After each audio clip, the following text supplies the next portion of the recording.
ये आकाशवाणी है। कोविड-19 विशेष कार्यक्रम के अंतर्गत प्रस्तुत है कोरोना वायरस संक्रमण की वर्तमान स्थिति पर चर्चा, जिसे प्रस्तुत कर रहे हैं आकाशवाणी संवाददाता सिद्धार्थ सिंह। इस कार्यक्रम में आमंत्रित स्वास्थ्य विशेषज्ञ हैं दिल्ली के सफदरजंग अस्पताल की डॉक्टर रूपाली मलिक।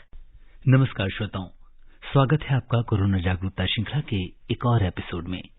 धीरे धीरे देश में कोविड के मामलों में कमी आ रही है, साथ ही स्वस्थ होने की दर में भी लगातार सुधार हो रहा है।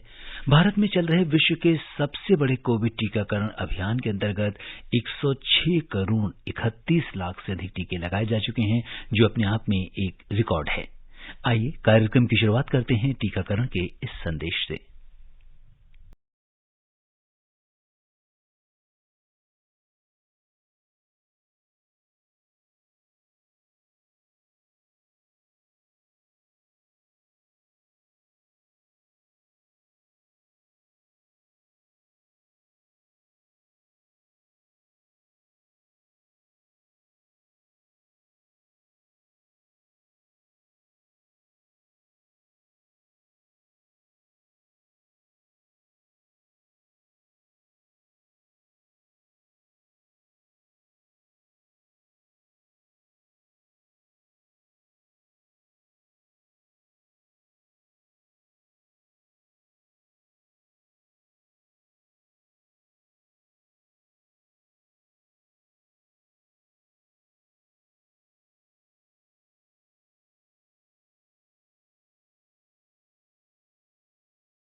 है कि पिछले 24 घंटे के दौरान 12,000 से अधिक रोगी स्वस्थ हुए हैं। वहीं दूसरी ओर कोविड के इतने ही नए मामले सामने आए हैं, इसलिए हमें कोविड एप्रोप्रिएट बिहेवियर का पालन करते रहना होगा। श्रोताओं, कोरोना को लेकर आपके तमाम सवालों का जवाब देने के लिए हमारे आज की इस विशेष कोरोना जागरूकता श्रृंखला के कार्यक्रम में हमारे साथ हैं सफदरजंग अस्पताल नई दिल्ली के मेडिसिन विभाग में associate professor doctor Rupali Malik. Doctor Rupali का मेडिकल एकेडमिक्स और पेशेंट ट्रीटमेंट में एक लंबा अनुभव रहा है। डॉक्टर रूपाली, नमस्कार। आज के इस विशेष कार्यक्रम में आपका स्वागत और अभिनंदन करते हैं। धन्यवाद सिद्धार्थ जी, आमंत्रित करने के लिए। श्रोताओं, कोरोना से संबंधित सवाल डॉक्टर रूपाली से हमारे स्टूडियो के टोल फ्री नंबर 1-800-11-5767 और 011-233-14444 पर पूछ सकते हैं। अगर आप सोशल मीडिया का इस्तेमाल करते हैं तो आप हमारे ट्विटर हैंडल @AIR न्यूज पर #AskAIR पर अपने सवाल पोस्ट भी कर सकते हैं। डॉक्टर रूपाली, सबसे पहले बात हम टीकाकरण से शुरू करेंगे। देश ने 106 करोड़ कोविड वैक्सीनेशन डोज लगाकर जहां एक इतिहास रचा है, और आप जैसे स्वास्थ्यकर्मी बधाई के पात्र हैं जिन्होंने इस अभियान से जुड़कर लोगों को वैक्सीन लगवाने के लिए प्रेरित किया, उनकी सभी शंकाओं और भ्रांतियों को दूर किया। आप इस पर क्या कहेंगे? जी, धन्यवाद सिद्धार्थ जी, हमें बधाई देने के लिए। और न केवल हमें, बल्कि मैं हर एक जो हमारे जो भी देशवासी हैं जिसने वैक्सीन ली है, मैं उन सभी को बधाई देना चाहूंगी कि उन सभी के साथ देने की वजह से आज ये जो टीकाकरण का जो ये अभियान है जो भारत सरकार ने चलाया है, वो इतना सक्सेसफुल हुआ है और हम 100 करोड़ का आंकड़ा पार कर चुके हैं। तो न केवल सरकार, न केवल स्वास्थ्यकर्मी, बल्कि हर एक नागरिक जिसने ये टीका लगवाया है, वो सभी बधाई के पात्र हैं। और हमें ये सब समझना होगा कि भले ही हमने वैक्सीन लगवा ली है, बट अभी भी हमें कोविड अप्रोप्रिएट बिहेवियर का पालन करते रहना बहुत बहुत जरूरी है। जी बिल्कुल। और डॉक्टर रूपाली, इस समय त्योहारों का मौसम चल रहा है और दीपावली भी एकदम पास आने वाली है। ऐसे में बाजार में भी काफी भीड़-भाड़ देखी जा रही है, और आपसे ये जानना चाहेंगे कि जैसे दीपावली के समय बहुत मुश्किल होता है त्योहारों के समय अपने आप को रोक के रखना या किसी बंधन में रहकर त्योहार को मनाना, तो हम कैसे इसको और बेटर तरीके से और कोविड एप्रोप्रिएट बिहेवियर के साथ मना सकते हैं? जी बिल्कुल, देखिए, ये समझना इस समय में बहुत जरूरी है कि त्योहारों का समय आ रहा है और दूसरी तरफ सर्दी का मौसम भी दस्तक दे रहा है। तो बदलता मौसम है, त्योहारों का समय है, मेल जोल का समय है, तो हमें इस समय संयम बनाए रखना होगा। और जैसा कि आपने कहा कि बाजारों में भीड़ देखी जा रही है, ये आप बिल्कुल ठीक कह रहे हैं, और वहाँ पे जो कोविड अप्रोप्रिएट बिहेवियर है उसका भी उल्लंघन किया जा रहा है। तो मैं आप सभी से निवेदन करना चाहती हूँ कि अगले 6 महीने और हमें संयम बनाए रखना है, जब तक कि ये बदलता मौसम है और त्योहारों का समय है। देखिए अब त्योहार हैं, फिर जो है हम नए साल की तैयारियों में लग जाएंगे, उसके बाद फिर हम होली में बिजी हो जाएंगे। तो मार्च तक का जो समय है उसमें त्योहार आते रहेंगे, पर हमें संयम बनाए रखना है, क्योंकि ये जो बदलते मौसम में हमें वेरिएंट्स का भी सामना करना पड़ सकता है। तो अभी ये कहना मुश्किल है कि कोविड पूरी तरीके से चला गया है या बिल्कुल जाने की उस पर है। हम नहीं जानते कि किस समय कोई नई लहर दस्तक दे जाए, तो अभी भी हमें संयम को बनाए रखना है। जी, और अगर हम देखें तो दीपावली के साथ एक जो पटाखे या आतिशबाजी की जो चीज इसके साथ जुड़ी हुई है, चूंकि इस समय अगर हम देखें तो जो एयर क्वालिटी इंडेक्स है वो भी थोड़ा सा गड़बड़ हो रहा है, और क्योंकि इस मौसम में प्रदूषण का स्तर थोड़ा बढ़ जाता है, और इस समय इन चीजों को ध्यान में रखते हुए एक आप क्या संदेश देंगी कि नो क्रैकर्स, जैसा कि हम सभी कह रहे हैं, ग्रीन दीपावली मनाने के लिए, तो आप क्या कहेंगे इस बारे में? जी बिल्कुल, देखिए ये भी बहुत जरूरी है हम सबको समझना कि ये जो मौसम है ये आम समय में भी रेस्पिरेटरी इलनेसेस और रेस्पिरेटरी वायरसेस के संक्रमण के लिए बहुत ही, अगर मैं कहूँ तो इसमें ये चीज बड़ी कॉमन होती है। ये समय हम हमेशा देखते हैं कि जो सीजनल इन्फ्लुएंजा है या सीजनल फ्लू वायरस है या और भी रेस्पिरेटरी वायरसेस जो हैं उनके संक्रमण में बढ़ोतरी देखी जाती है, और खराब एयर क्वालिटी इंडेक्स होने के कारण जो बाकी रेस्पिरेटरी इलनेसेस हैं जैसे कि अस्थमा, सीओपीडी, उसमें भी बढ़ोतरी देखी जाती है। तो हमें ये चीज समझनी होगी, अगर किसी के लंग्स में ऑलरेडी इन्फ्लेमेशन है, कोई अगर अस्थमा का मरीज है या सीओपीडी का मरीज है, ऐसे में अगर कोई वायरल इन्फेक्शन होगा, वो कोरोना हो या कोई फ्लू वायरस हो या कोई और वायरस हो, कोई भी अन्य वायरस हो, वो उसका जो संक्रमण होगा वो ज्यादा होगा, और उसकी जो सिवियरिटी है, जो मोर्टालिटी है या जो डैमेज है, वो सभी ज्यादा मात्रा में देखे जाएंगे। तो हमें बहुत ज्यादा ध्यान रखने की जरूरत है कि इस तरह के लोग जो इस तरह की किसी भी बीमारी से ऑलरेडी ग्रसित हैं, वो खास तौर पे इस समय घर से ना निकलें या कम से कम निकले तो मास्क जरूर लगा के रखें। और बाकी लोगों का भी ये एक उनकी रिस्पॉन्सिबिलिटी है कि फायर क्रैकर्स को आप ज्यादा ना यूज करें, क्योंकि जितना एयर क्वालिटी इंडेक्स खराब होगा ये सब तरह के संक्रमण बढ़ने का डर बढ़ जाता है। तो आपसे मैं यही रिक्वेस्ट करूंगी कि ग्रीन दिवाली मनाएं, फायर क्रैकर्स का कम से कम उपयोग करें और इन सभी लोगों की मदद करें। डॉक्टर रूपाली, अगर किसी वजह से, क्योंकि दीपावली में हम दीप भी जलाते हैं और कुछ लोग, जैसा कि आपने बोला, कि फायर क्रैकर्स का भी इस्तेमाल करते हैं, तो ऐसे में अगर गलती से हमारे हाथ जल जाते हैं या शरीर का कोई अंग जल जाता है, तो हमें सबसे पहले क्या फर्स्ट एड लेनी चाहिए? इसके बाद विशेषज्ञ के पास जाने से पहले हम क्या कुछ कर सकते हैं घर पे रहते हुए? बिल्कुल, देखिए सबसे पहले अपना जो भी आपका पार्ट है जो जला है उसको आप ठंडे पानी से या बर्फ से उसकी सिकाई करें। तो सबसे पहला जो हम फर्स्ट एड जो घर पे दे सकते हैं वो यही है कि जो भी आपका पार्ट जो बर्न हुआ है उसको ठंडी चीज से आप थोड़ा सा उसका सिकाई करें, और उसके बाद इमीडिएटली बेहतर ये होगा कि अगर आपको लगता है ज्यादा बर्न हुआ है तो आप किसी मेडिकल जो भी आपके पास फैसिलिटी अवेलेबल है, कोई पीएचसी है या कोई मोहल्ला क्लिनिक है, जहां भी है आप जाके दिखाएं। नहीं तो आप जैसे बर्नॉल टाइप की दवाई आती है घर में, उसको भी रख सकते हैं कि अगर उसकी कुछ छोटा मोटा कोई बर्न होता है तो उस तरह की दवाई का आप उपयोग लोकल एप्लीकेशन के लिए कर सकते हैं, और उसको खुला छोड़ें, उसको कवर नहीं करना है। अगर बर्न हो जाते हैं उस चीज को ढकने की जरूरत नहीं है, उसको खुला रखने की जरूरत है, तो हीलिंग बेटर होगी, जल्दी होगी। जी, और डॉक्टर रूपाली, इस समय जैसे कि कोविड के जब से पीरियड आया है तो बहुत सारे लोग, हम सभी सैनिटाइजर्स यूज करते हैं, तो ऐसे में जबकि दीपावली के समय हम अगर घर पे कुछ काम कर रहे हैं, दिया जला रहे हैं या जैसे बच्चे फुलझड़ी चढ़ा रहे हैं, तो ऐसे किसी उसमें इसका जो भी हम यूज करते हैं सैनिटाइजर्स, उसका और फायर के साथ क्या कनेक्शन होता है? क्या हमें उस टाइम पे यूज नहीं करना चाहिए? जी बिल्कुल, देखिए ये भी आपने बहुत ही एक प्रैक्टिकल क्वेश्चन पूछा है। इस तरह के काफी केसेस देखे गए हैं कि अगर आप सैनिटाइज करके हाथ किचन में कुकिंग करने जा रहे हैं तो पता चला पूरे हाथों में बर्न हो गए हैं, क्योंकि हमें समझना होगा कि जो सैनिटाइजर है उसमें बहुत से सैनिटाइजर आपके अल्कोहल बेस्ड हैं, जो कि इन्फ्लेमेबल होते हैं, यानी कि अगर वो आग के आसपास आएंगे तो उसमें आग लगने की चांसेस रहेंगे।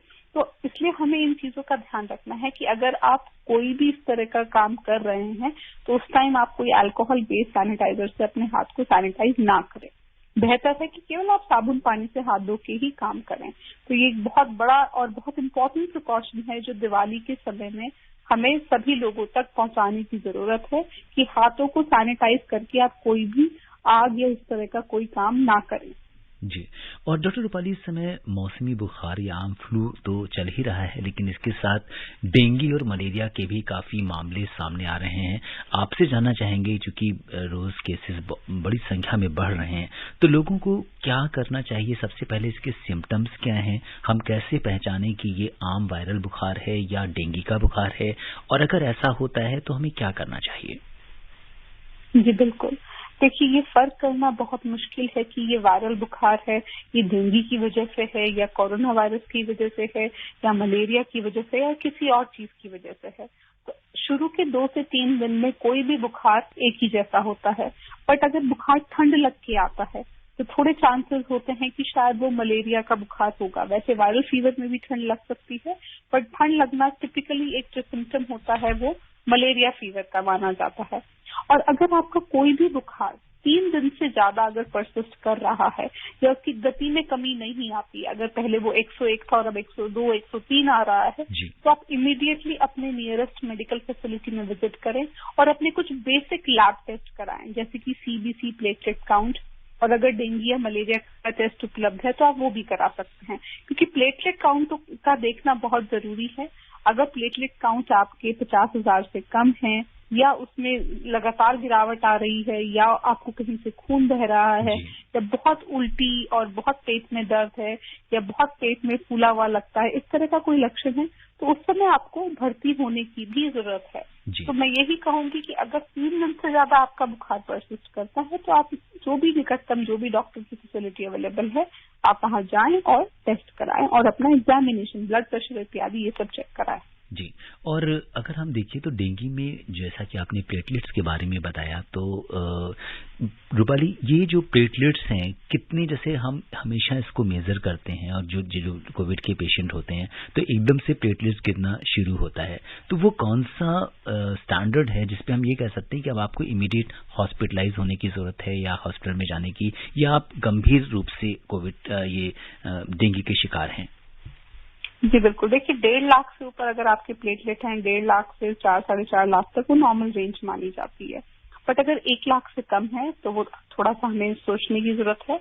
और अगर 50,000 से कम होते हैं या फॉलिंग ट्रेंड होता है या ब्लीडिंग अगर होती है, तो अगर कोई कहीं से कोई रैश है, कोई लाल लाल धब्बे आपको शरीर पे मिल रहे हैं या काली लैट्रिन आना, जो कि एक तरह से ऑल्टर्ड ब्लड का होना होता है लैट्रिन में, या फिर कोई एक्चुअल कहीं से आपको ब्लीडिंग कहीं से भी अगर हो रही है, मुंह से हो रही है, यूरिन से हो रही है या और कहीं से अगर आपको हो रही है, तो ब्लीडिंग अगर हो रही है तो इर्रिस्पेक्टिव ऑफ द प्लेटलेट, और प्लेटलेट आपके 1 लाख से कम भी है, 50,000 से कम है, तो आपको भर्ती होना होगा। बट आप इसमें एक चीज मैं ये और बताना चाहूंगी, जो ये भर्ती किया जाता है मरीज को, कि इसलिए नहीं किया जाता है कि उनको इमीडिएटली प्लेटलेट देना है, वो बस प्लेटलेट की मॉनिटरिंग के लिए भर्ती किया जाता है, ताकि अगर जरूरत पड़े तो उनको प्लेटलेट दिया जा सके। ऐसा नहीं है कि हर मरीज जिसकी प्लेटलेट कम हो रही है उनको प्लेटलेट चढ़ाने की जरूरत है, ऐसा बिल्कुल भी नहीं है। तो इस चीज को लेकर आप पैनिक ना करें कि हमारी 80,000 हो गई है या 70,000 हो गई है तो हमें प्लेटलेट की जरूरत है, ऐसा नहीं है। अगर आपकी 20,000 या 10,000 से कम हो जाती है, कुछ जाते स्टैंडर्ड्स के हिसाब से अगर 10,000 से कम होती है तब आपको प्लेटलेट चढ़ाने की जरूरत है, या अगर आपको ब्लीडिंग है और 50,000 से कम है तब आपको प्लेटलेट चढ़ाने की जरूरत है। इसके अलावा आपको प्लेटलेट की जरूरत नहीं है। जी। और जो श्रोता हमसे अभी भी जुड़े उन्हें बता दें कि कोरोना जागरूकता श्रृंखला के आज की इस विशेष कार्यक्रम में हिस्सा ले रही हैं सफदरजंग अस्पताल नई दिल्ली के मेडिसिन विभाग में associate professor doctor Rupali Malik. Doctor Rupali से आप भी हमारे स्टूडियो के टोल फ्री नंबर 1800-115767 पर कोरोना से जुड़े सवाल या आपके मन में जो भी शंकाएं हैं वो दूर कर सकते हैं। और आज के हमारे पहले कॉलर महाराष्ट्र थाने से गुरुनाथ जी हैं। गुरुनाथ जी नमस्कार, स्वागत है आपका कार्यक्रम में। अपने रेडियो सेट की आवाज थोड़ी धीमी कर दीजिए। जी सर नमस्कार। जी गुरुनाथ जी बताएं। सर मेरा सवाल था वैक्सीन के बारे में। सर ये जो कोवैक्सीन और कोविशील्ड, बीच में सर कुछ देशों में हमारी जो कोवैक्सीन है सर ये एक्सेप्ट नहीं करते थे। जो हमारे यहाँ के नागरिक जाते हैं उनको क्वारंटाइन में रखते थे। तो सर ये पूरी तरह हमारे स्वदेशी बनी हुई कोवैक्सीन है। सर क्या हमारी वैक्सीन पे इन लोगों का भरोसा नहीं या हमारे वैज्ञानिकों को पर भरोसा नहीं है? और ये जो फाइजर और ये जो मेडोना, ये जो दो वैक्सीन है, इनको हमारे गवर्नमेंट ने मान्यता दी हुई है क्या? जैसे कि वहां से कोई लोग आते हैं तो या क्वारंटाइन करना पड़ता है क्या? सर थोड़ी सा थैंक यू। जी डॉक्टर रूपाली, इस पर आप क्या कहेंगे? जी बिल्कुल, देखिए इन्होंने भी बड़े इम्पोर्टेंट क्वेश्चन पूछे हैं। तो जो सबसे पहली बात इन्होंने कोवैक्सीन के बारे में की है कि क्या हमारी कोवैक्सीन दूसरे देशों में मान्य है, और अगर मान्य नहीं है तो क्यों नहीं है, क्या शंका है जिसको लेके उसको मान्य नहीं माना गया है। देखिए हमें समझना होगा एक प्रोसेस होता है। जो कोवैक्सीन है वो हमारी इंडिजिनस वैक्सीन है और केवल अभी हमारे ही देश में दी जा रही है। तो किसी भी वैक्सीन को अप्रूवल देने से पहले जो एडवाइजरी कमिटीज होती हैं, ग्लोबल एडवाइजरी कमिटीज जो होती हैं वैक्सीनेशन की, वो देखती हैं कि कितने साइड इफेक्ट्स रिपोर्ट किए गए हैं, जो AEFIs होते हैं, एडवर्स इवेंट्स फॉलोइंग इम्यूनाइजेशन। तो क्योंकि कोवैक्सीन केवल हमारे देश में दी गई है तो जो उसके जो AEFI का जो रिपोर्टिंग है वो अभी उतना सफिशिएंट नहीं है कि उतना डाटा हम दे पाएं कि जिसकी वजह से सब मान्य करें कि हाँ हमारे देश में जो ये वैक्सीन है इसके साइड इफेक्ट्स नहीं है। बहुत कम अभी साइड इफेक्ट्स रिपोर्ट किए गए हैं। तो बहुत से जो एडवाइजरी कमिटीज होती हैं उनका मानना है कि या तो आप कुछ डेटा नहीं ठीक से प्रेजेंट कर पा रहे हैं या आपका रिपोर्टिंग सिस्टम ठीक नहीं है। तो उस चीजों को लेके कुछ अभी आंकलन चल रहा है। इसका मतलब ये नहीं है कि हमारी वैक्सीन में कोई दिक्कत है, बट ये एक प्रोसेस है। जैसे कि अगर हम कोविशील्ड की बात करें, वो ऑलरेडी काफी सारे और देशों में भी अप्रूव हो चुकी थी। तो उसका जैसे अगर हम इंडिया में भी बात करें, 100 करोड़ में से लगभग 15 करोड़ जो है हमारा कोवैक्सीन है और लगभग 85 करोड़ जो है कोविशील्ड दिया गया है। जो कोविशील्ड दिया गया है वो काफी ज्यादा मात्रा में दिया गया है, इसलिए उसका जो डेटा है वो ज्यादा है। कोवैक्सीन का डेटा अभी थोड़ा कम उपलब्ध है और जो एडवर्स इवेंट्स रिपोर्टेड है वो बहुत कम रिपोर्टेड है। इस वजह से वो उतना सफिशिएंट डेटा नहीं है। ऐसा नहीं है कि कोई वैक्सीन में कोई प्रॉब्लम है। और जैसा कि आपने बात की जो फाइजर मोडर्ना वो हमारे देश में मान्य है और जो WHO की लिस्ट है उसमें जो भी वैक्सीन मान्य है वो हमारी कंट्री में उनको बिना किसी क्वारंटाइन के अगर आपने वो वैक्सीन ली है तो आप आ सकते हैं। जी। और इस बीच उत्तर प्रदेश के बागपत से सोनू जी कार्यक्रम में जुड़ गए हैं। सोनू जी नमस्कार, स्वागत है आपका कार्यक्रम में। सर मेरा नाम सोनू है। नमस्कार। जी जी बहुत बहुत नमस्कार। बताइए क्या जानना चाहते हैं सोनू जी? सर मुझे जानना कि मेरी माता जी है जो उनका शुगर 214 है, क्या वे वैक्सीन लगवा सकती है? जी डॉक्टर रूपाली, बहुत इम्पोर्टेंट सवाल इन्होंने पूछा है। क्योंकि इंडिया जो है डायबिटीज की कैपिटल कही जाती है। बहुत सारे पेशेंट्स ऐसे होते हैं कि जब शुगर लेवल बढ़ा हो तो उस समय क्या हमें वैक्सीन लगवानी चाहिए? जी बिल्कुल, देखिए इस सवाल का भी जवाब हम बहुत बार पहले भी दे चुके हैं। कोई भी ऐसी बीमारी नहीं है जो कि एक कॉन्ट्रा इंडिकेशन हो वैक्सीन ना लेने के लिए। तो ऐसा नहीं है कि अगर आपको ये बीमारी है तो आप वैक्सीन नहीं लेंगे, ऐसी कोई बीमारी नहीं है। हर बीमारी में आप वैक्सीन ले सकते हैं। ज्यादा जो बीमारी से ग्रस्त लोग हैं, डायबिटीज हो या हार्ट डिजीज हो या और जो क्रॉनिक इलनेसेस हैं, उनके मरीजों को ज्यादा जरूरत है ये वैक्सीन लेने की। और अगर बात की जाए अगर आपकी डायबिटीज कंट्रोल नहीं है तो उससे भी कोई आपको कॉन्ट्रा इंडिकेशन नहीं है वैक्सीन के लिए, आप तब भी वैक्सीन लगवाएं। तब हो सकता है कुछ लोकल इन्फेक्शन होने का चांस हो, तो उसका आप ध्यान रखें। अगर ऐसा कोई लक्षण दिखाई देता है अपने डॉक्टर को बताएं। अगर आपको कोई गांठ महसूस होती है या ज्यादा फीवर होता है या दर्द होता है तो वो एक अलग चीज है। बाकी ये चीज कॉन्ट्रा इंडिकेशन नहीं है। केवल अगर आपको किसी वैक्सीन के प्रोडक्ट से एनाफाइलैक्सिस है या सीवियर एलर्जिक रिएक्शन अगर पहले हुआ है, वो एक मेजर कॉन्ट्राइंडिकेशन है। या अगर आप खून पतला करने की दवाइयां कुछ लेते हैं तो उसमें कुछ प्रिकॉशंस लेने की जरूरत होती है कि आपको थोड़ा एक दिन या तो डोज कम कर दी जाए या तो उसका INR देखा जाता है। अगर INR 2.5 से कम है या 3 से कम है तो आप उसको थोड़ा लोअर साइड पे मेंटेन करके तब आप वो वैक्सीन दे सकते हैं। तो बाकी कोई ऐसी कॉन्ट्रा इंडिकेशन नहीं है। आप अपने डॉक्टर से डिस्कस करें और वैक्सीन लें। जी बिल्कुल। और अब हमारे अगले श्रोता जो हैं वो इस समय कार्यक्रम से जुड़ गए हैं और धर्मवीर जी हैं दिल्ली से। धर्मवीर जी नमस्कार, स्वागत है आपका कार्यक्रम में। सिद्धार्थ जी नमस्कार। जी बहुत बहुत नमस्कार। मैं धर्मवीर गांधी नगर दिल्ली से बोल रहा हूँ। डॉक्टर साहब नमस्कार। हाँ जी नमस्कार। डॉक्टर साहब ये अब जो दिवाली आ रही है, दिवाली में अब ये पटाखे चलते हैं तो इससे कहते हैं कि मच्छर भी मर जाता है, तो इसमें कहाँ तक सच्चाई है? ये फूंगी पटाखे बंद हो गए क्योंकि इसके बाद कहते हैं कि दिवाली के समय मच्छर डेंगू का प्रकोप खत्म हो जाता है, तो ऐसा ठीक बात है कि ये गलत है? और छोटी सी बात और मैं पूछना चाहूँगा कि जो बेघर लोग हैं उनके लिए दिल्ली सरकार ने आज गरीबी दिल्ली से हटाने का एक प्लान चलाया है, और ये बताइए कि उनके लिए इंजेक्शन लगाने का इन्होंने प्रोग्राम क्यों नहीं चलाया? आप कभी मीटिंग में इस बात को उठाया है ना आपने? धन्यवाद जी। सबसे पहले इनका पहला सवाल लेते हैं रूपाली जी की। ये कह रहे हैं कि क्रैकर्स से कीड़े और मच्छर मर जाते हैं, इसमें कहाँ तक सच्चाई है? ये देखिए, इसका कोई एविडेंस नहीं है। ऐसा लोग मानते हैं कि शायद ऐसा होता होगा, बट कुछ ऐसा प्रूवन एविडेंस नहीं है इस बात का कि आप अगर फायर क्रैकर चलाएंगे तो उससे कीड़े और मकोड़े मरेंगे। और वर्सेस देखिए, कोई भी चीज होती है उसका बेनिफिट रिस्क रेशो देखा जाता है। तो अगर ये थोड़ा बहुत फायदा है, बट इसका रिस्क उससे बहुत ज्यादा है। उसकी वजह से जो रेस्पिरेटरी इलनेसेस हैं, जो दमा और सीओपीडी, इस तरह के जो बाकी जो मरीज हैं उनको जो तकलीफ होती है, वो शायद इसका जो बेनिफिट है उसको आउटवे करेगी।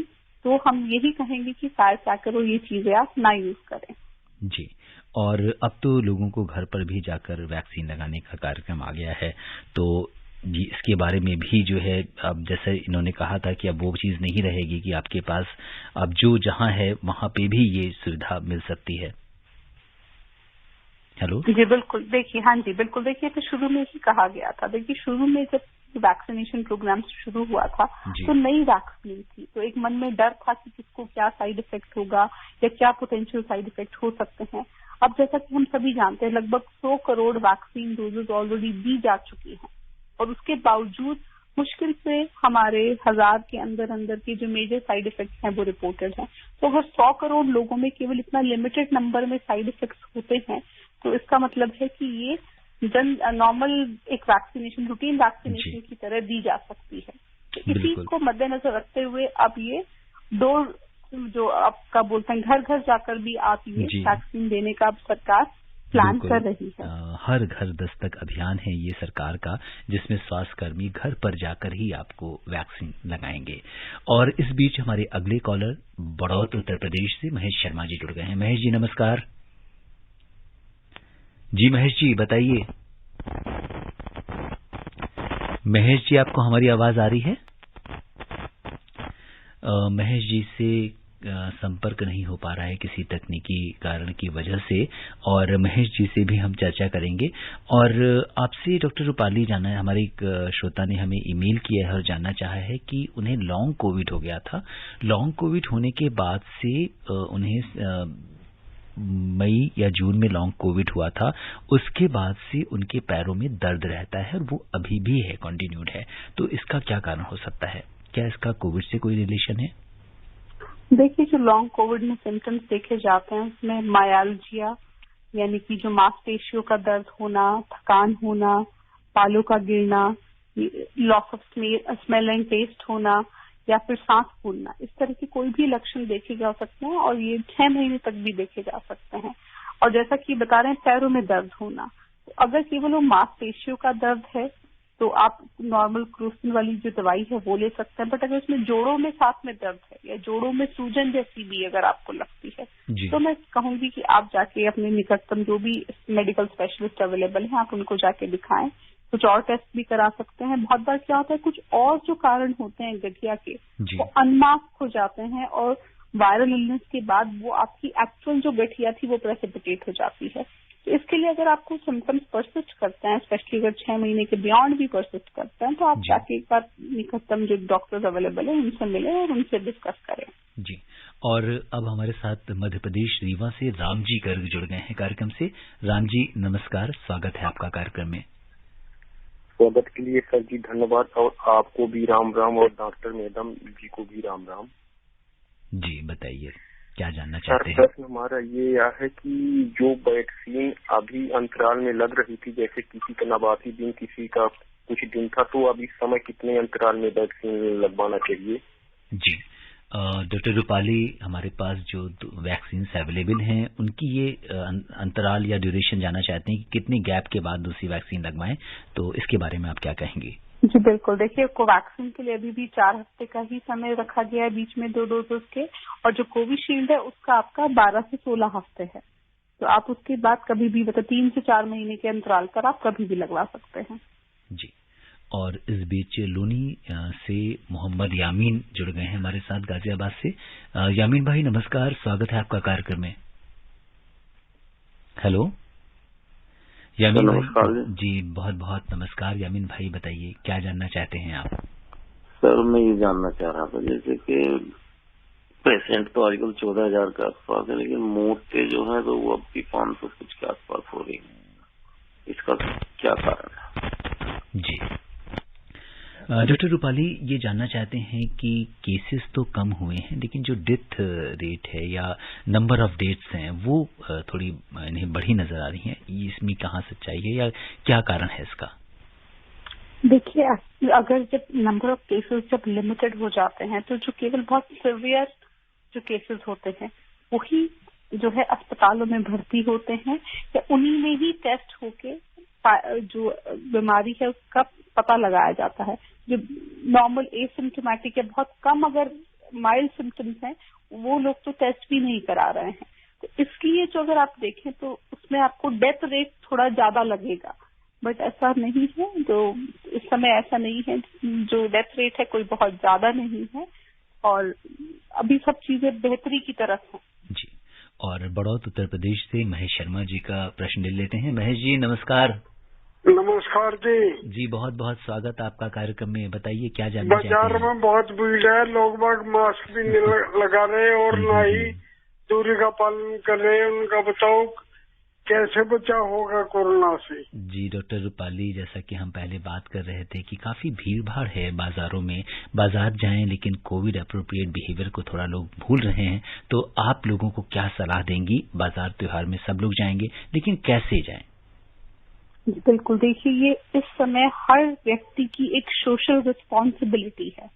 हमें एज अ सिटीजन हमें सबको अपनी अपनी भागीदारी निभानी है और अपनी अपनी जिम्मेदारी समझनी है, जो ना कि केवल हमारे अपने अपने परिवार के लिए बल्कि आसपास के सभी लोगों और देश के लिए भी बहुत जरूरी है।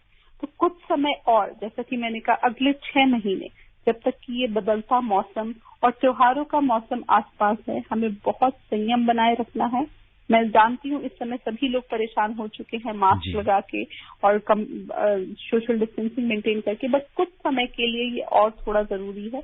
थोड़ा संयम बनाए रखें, थोड़ा मास्क, हैंड हाइजीन और सोशल डिस्टेंसिंग यानी कि सोशल वैक्सीन का प्रयोग करें, और दूसरी वैक्सीन का भी आप जैसे ही अपना नंबर आता है जल्दी से जल्दी वैक्सीन लें। जी, और समय इजाजत नहीं दे रहा कि हम इस चर्चा को आगे बढ़ाएं। डॉक्टर रूपाली, आप कोविड-19 के इस विशेष कार्यक्रम से जुड़ी, आपने हमसे चर्चा की, श्रोताओं के प्रश्नों का उत्तर दिया, उनकी जिज्ञासाएं शांत की। आपका बहुत बहुत धन्यवाद और आभार। जी धन्यवाद सिद्धार्थ जी, आमंत्रित करने के लिए, थैंक यू। श्रोताओं, आपसे यही कहेंगे कि डॉक्टर रूपाली ने आपको कोरोना से बचने के लिए जो भी सावधानियां बताई हैं, आप उनका पालन कीजिए। कोरोना के संक्रमण से बचने के लिए आप कोविड एप्रोप्रिएट बिहेवियर का कड़ाई से पालन करते रहिए। आप स्वस्थ और खुशहाल रहें, इसी कामना के साथ दीजिए मुझे अनुमति। नमस्कार। कोविड-19 विशेष कार्यक्रम के अंतर्गत अभी आप सुन रहे थे कोरोना वायरस संक्रमण की वर्तमान स्थिति पर चर्चा, जिसे प्रस्तुत कर रहे थे आकाशवाणी संवाददाता सिद्धार्थ सिंह। इस कार्यक्रम में आमंत्रित स्वास्थ्य विशेषज्ञ थीं दिल्ली के सफदरजंग अस्पताल की डॉक्टर रूपाली मलिक। ये कार्यक्रम आकाशवाणी के समाचार सेवा प्रभाग द्वारा प्रस्तुत किया गया। इसे आप हमारे mobile app news on AIR और YouTube channel news on AIR official पर भी सुन सकते हैं। इस कार्यक्रम के संबंध में अपनी प्रतिक्रिया आप हमें ईमेल कर सकते हैं। पता है airnsdtalks@gmail.com। ये कार्यक्रम फिर से सुनने के लिए लॉग ऑन करें हमारी वेबसाइट newsonair.nic.in।